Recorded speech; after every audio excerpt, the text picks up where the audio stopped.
آپ کا مجھ پہ ہے احسان مدینے والے، آپ پر جان ہے قربان مدینے والے، ہو عطا مجھ کو بھی ایمان مدینے والے۔ ایک اور شعر دیکھیں،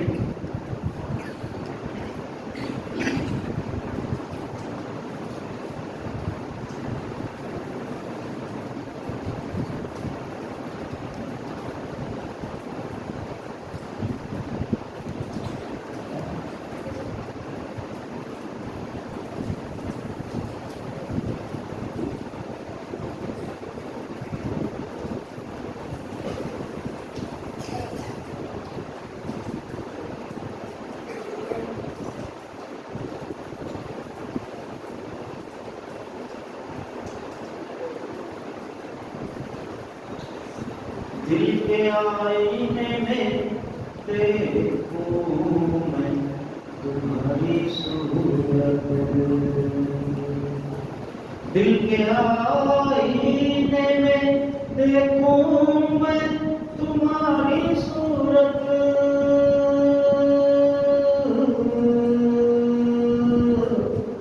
یہ میرے دل کا ہے ارمان مدینے والے، یہ میرے دل کا ہے ارمان مدینے والے، یہ میرے دل کا ہے ارمان مدینے والے۔ اور بنتا ہے آپ کی شان میں جب نعت لکھی اکشر میں، آپ کی شان میں جب نعت لکھی اکشر نے،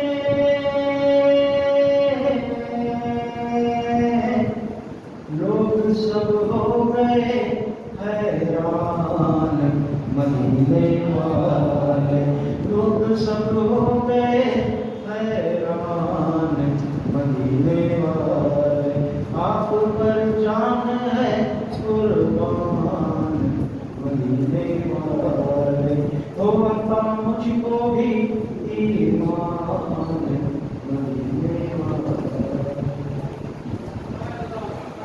آئیے ایک صاحب کی فرمائش ہے کہ میں صاحب کی ہمارے بزرگ صاحب نے کہی بتایا کہ نعت بھی یہاں پر میں پڑھوں، بہت ساری نعتیں ہیں لیکن میں ایک نعت آپ کو سامنے مدینے کی تاریخ پیش کروں۔ بتاؤ تم کو میں کیا ہے نبی جی کے مدینے میں،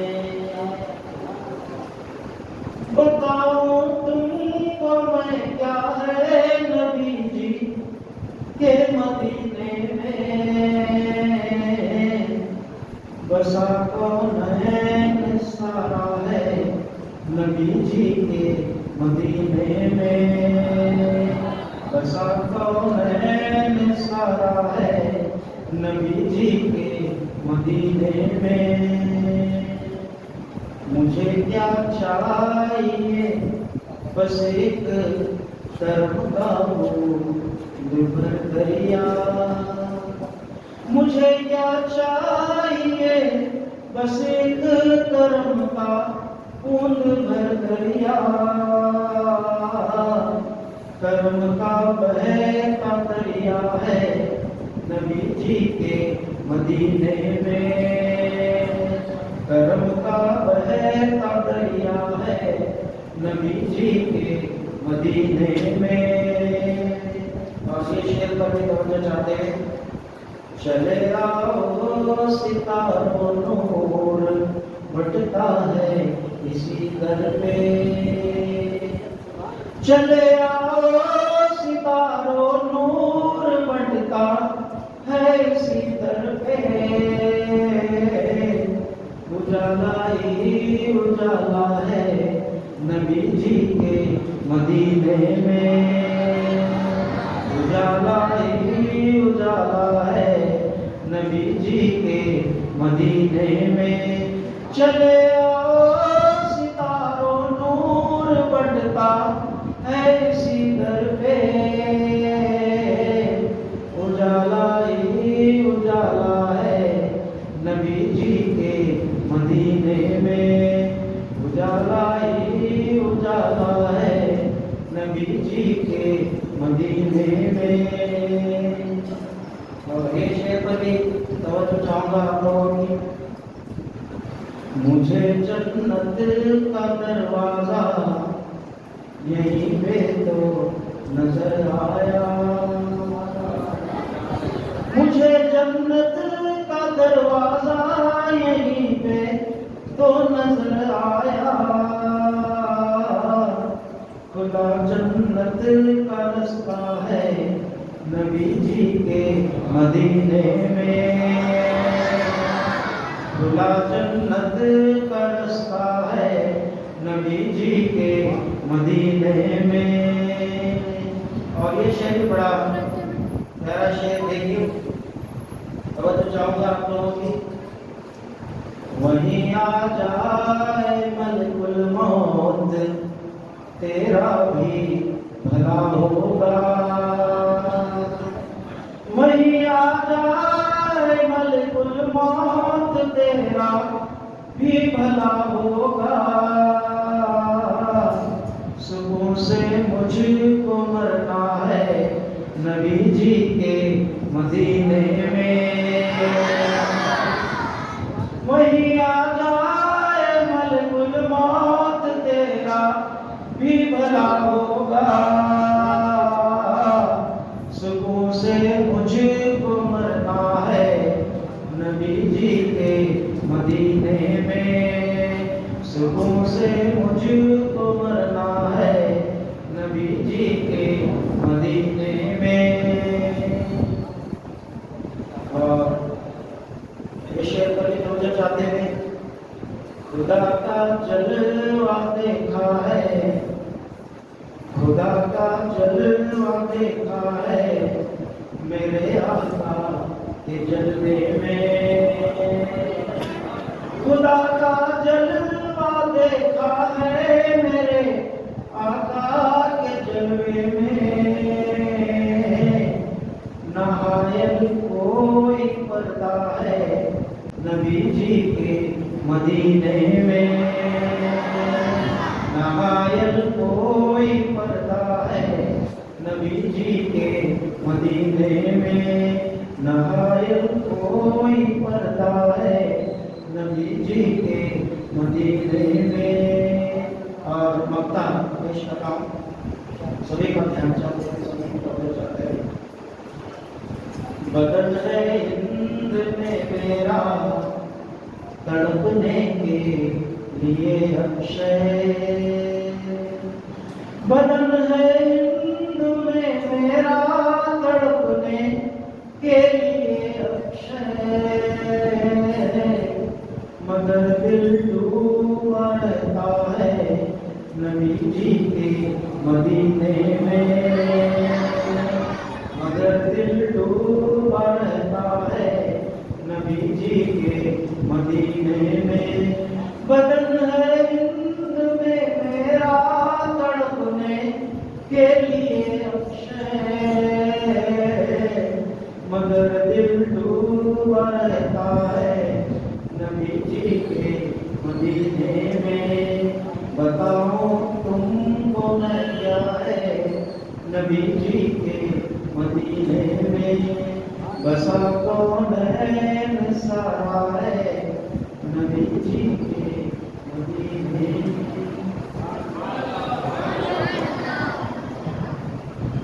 بات بنتی نہیں بات بنا لیتے ہیں بات بنتی نہیں بات بنا